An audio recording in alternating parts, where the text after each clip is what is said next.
ऐसे नहीं पापा। उसने आकर मेरी पीठ पर हाथ लगाकर मुझे उठाया। बैठकर खांसू। फिर से एकदम गुड़िया जैसी मेरी बिटिया एकदम मेरे पास बैठी थी। दिन दुनिया से बेखबर, कितने मासूम, मेरा मन भर आया। मैंने उसका माथा चूम लिया। अरे अभी मैं डॉक्टर हूँ, पेशेंट लोग ऐसे नहीं करते। उसने घूरा। मैं खिलखिलाकर हंस दिया। ऐसा लगा जैसे आसपास बिखरा कोहरा खुल रहा हो।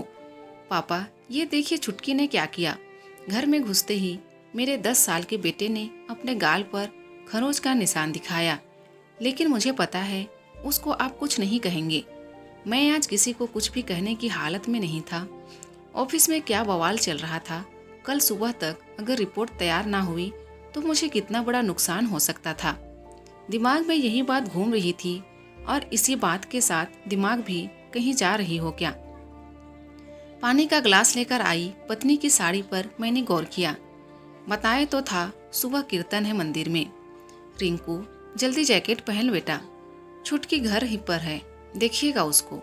गिलास लगभग मेरे हाथ में जबरन थमाते हुए वो बाहर की ओर दौड़ी। मन में एकदम से कुछ टूट गया। क्या मेरी शक्ल ऐसी है कि मैं परेशान हूँ तो भी सामान्य दिखता हूँ? जैसे मैं बाहर से आकर इसको देखकर जान जाता हूँ कि कुछ हुआ है घर में। वैसा इसको कभी क्यों नहीं लगता। रोकते हुए भी मेरे मुंह से एक अनुरोध निकल ही गया, थोड़ा रुक कर चली जाना, सिर दर्द हो रहा है। शायद आखिरी शब्द बोलते बोलते मैं तकिए पर सिर टिकाकर आंखें बंद भी कर चुका था। ना तो मेरे अनुरोध पर गीता की प्रतिक्रिया मैंने दिखी, न देखने का मन था। बस मन ये था कि गीता मेरे सिरहाने आकर बैठे और पूछे, क्या हुआ, ऑफिस में कोई बात हो गई क्या? और मैं बिना जवाब दिए बस ये फिक्र महसूस करता रहूं, इसी पल में जीता रहूं। वो फिर से एक बार पूछे, सही सही बताइए, आपको मेरी कसम है। और मैं उसके इस प्रेम से तृप्त होकर उसकी हथेली हाथ में लेकर कहूँ, बहुत दिनों से तुमने मेहंदी नहीं लगाई। अचानक कुछ आवाज सुनकर ऐसे मीठे विचारों की दुनिया से बाहर आकर आंखें खोली। गीता बगल वाले कुर्सी पर बैठी पर्स में कुछ ढूंढ रही थी। और बताओ, दिन कैसा रहा? मुझे इसका जवाब नहीं, बदले में यही सवाल सुनना था। आज तो सुनना ही था। आराम किया दिन भर? काम ही क्या है मेरे पास? नुकीली तीर जैसा ताना आकर सीधे मेरे दिल में लग गया। दिन भर घर के कामों में खटो, फिर बच्चों के झगड़े सुलझाओ। ये लड़की 4 साल की भी हुई नहीं और गुस्सा देखो। देखा आपने कैसे नोचा है रुंकू को। मैंने फिर से आंखें बंद कर ली। मैं अगर यही इसी समय मर जाऊं तो किसको फर्क पड़ेगा? शायद किसी को भी नहीं। दिल में कुछ अजीब सी घुमड़ रहा था, आंखों तक भी पहुंच रहा था मेरे अंदर, और कुछ सुनने की शक्ति नहीं बची थी। निचोड़ रहा था मैं धीरे धीरे, हर बीतते पल के साथ। सुन रहे हैं, आप डांटते ही नहीं उसको। आते समय फोन भी नहीं किया आपने।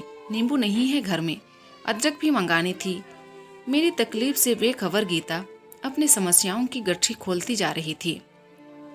मेरे लिए ये माहौल असहनीय होता जा रहा था। मुश्किल आंखें खोलकर मैंने धीरे से कहा, तुम हो आओ मंदिर, जाते समय लाइट बंद कर जाना, सिर दर्द हो रहा है। कमरे में बहुत हल्की रोशनी का बल्ब जलाकर गीता चली गई। मैं अपने आप को उस बल्ब जैसा ही महसूस कर रहा था, धीरे धीरे टिमटिमाता हुआ। ना भी वो कमरे में तो कोई फर्क नहीं पड़ेगा। आंखें भरी हुई थी, आंसू बार बार लुढ़क कर कान तक आ रहे थे। डॉटर डॉटर खेलेंगे, पता नहीं कब कहाँ से बिटिया एकदम से आकर सिरहाने खड़ी हो गई थी।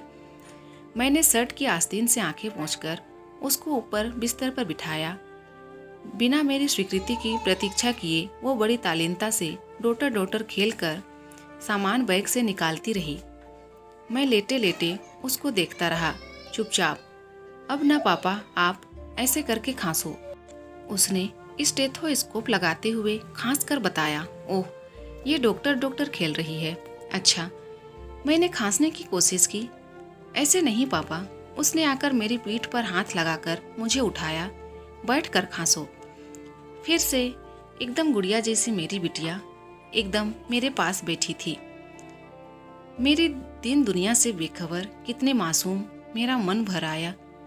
मैंने उसका माथा चूम लिया। अरे अभी मैं डॉक्टर हूँ, पेशेंट लोग ऐसे नहीं करते। उसने घूरा। मैं खिलखिलाकर हंस दिया। ऐसा लगा जैसे आसपास बिखरा कोहरा खुल रहा हो। लेकिन डॉक्टर, मेरा सिर बहुत दर्द कर रहा है। मैंने माथे पर हाथ रखते हुए कहा। अच्छा, तो फिर लेट जाओ।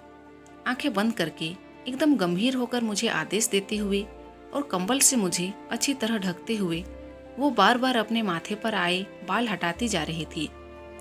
ये पल कैसा था ये बताना मुश्किल है। बस कुछ ऐसा कि उस छोटे से बल्ब से भी कमरे में रोशनी बढ़ती जा रही थी। ये वाली दवा अभी पीनी है, कड़वी है।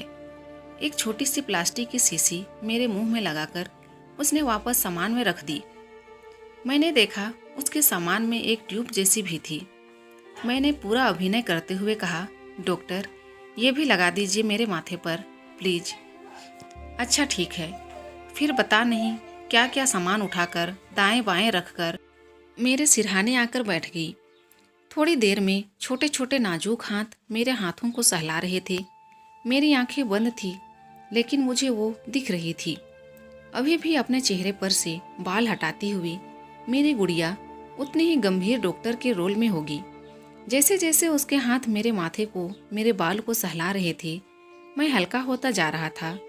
थोड़ी ही रिपोर्ट बची है, रात तक तो बन ही जाएगी। गीता को लेकर भी मन से रोज कम हो रहा था। थक जाती होगी वो भी तो।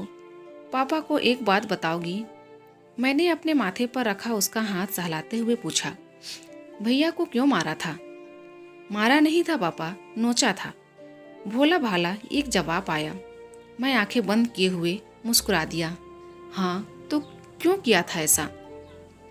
उससे बात करते हुए मुझे लग रहा था मेरे आसपास सब कुछ ठीक है, उतना भी खराब नहीं है।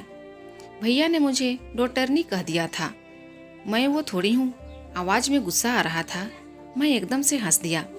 डॉक्टरनी शब्द इसको डॉक्टर जितना शायद अच्छा नहीं लगा होगा। अच्छा, मैं भैया को मना कर दूंगा, लेकिन अब लड़ाई नहीं करना। उसके हाथ मेरे माथे को फिर से सहलाने लगे थे। मैं मुस्कुरा रहा था, महसूस कर रहा था मेरे आसपास सब ठीक ही नहीं बल्कि अच्छा है, बहुत अच्छा है। मैंने उसको बुलाकर अपने बगल में बैठा लिया। वो अभी भी थोड़ी परेशान थी। आप बोलोगे ना भैया से मैं डॉक्टरनी नहीं हूँ? संशय से भरकर पूछते हुए उसने फिर माथे पर आए अपने बाल हटाए। और क्या, मेरी बिटिया डॉक्टरनी थोड़ी है। मैंने उसके बाल अपने हाथ से ठीक करते हुए उसका चेहरा अपनी हथेलियों में भर लिया। मेरी बिटिया तो जादूगरनी है।